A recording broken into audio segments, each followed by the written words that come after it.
Assalamualaikum warahmatullahi wabarakatuh. Iba na busi. Na sehat orang apa kamati? Tu belum. Ni kamati. Be orang kampung tanah mi Kanada tajan-tajan calon Fir'aun ini tu.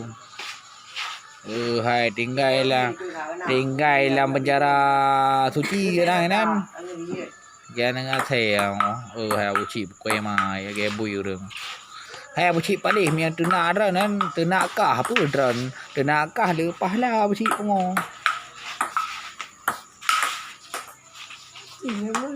Hai buci ram jenah laki pakai mai ya buci saya. Ni bajeng kah? Keleheran anak bajeng kah lahir lampi jeh bui. Ke pakai mai buci palih hang. Kemenan kah buci palih? Hai buci ram jadah. Kegah ia boh lawang. Tapi kekah ulama dia nolok layah kah. Dia saya. Gaduh butok-tok ro nang rogot ninggai butok-tok ro. Ka pun seh ke bui ninggai dalam penjara. Ma ke butok-tok ro ke seh urang ni bajeng kah. Ai dah kemle. Alah buci ram jadah. Raya ada bereo raya ke bereo baju. Yang hari thanan. Ada kayak plan ni nak. Jadi buka dia. Jadi kayak kira. Dah hai bu ram jadah. Buah. Tho ro no tho ka duri ka peganyo ka pegaji. Nyan ulama ka de nolok layah ka. Ada apa? Onyo tak tu. Be bu tho ro. Rapi duri rapi. Ke bu yu. Ya bu ci kolemo. Rapi indah tu.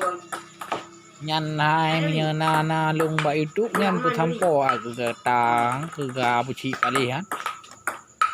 Be pu tho ro nang ro gop. Ya Aceh ni nyewa Aceh ke ko taku ke bu yu. Andai lah nak ke Fir'aun lah kan. Ke bu yu bu ci palih.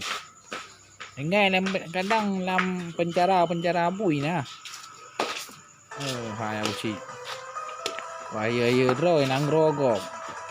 Nang ku lama long kabeh aye ke abu mudi. Kena bertakrung. Masalah biang ana urusan kah yang beri fatwa yang ulama kan kah beri.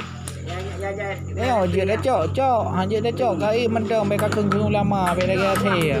Yo mana ketori rimong Aceh mengamuk. Mengamuk kah ya the. Hai. Gebui. Letak jalan-jalan Fir'aun nah. Gebui kah?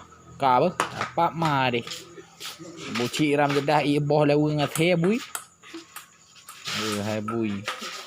Ka apa? Yang mentampoan masyarakat madum mentampo ke buci.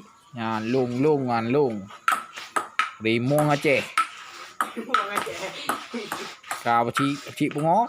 Ram jadah bui. Ka apa? Assalamualaikum.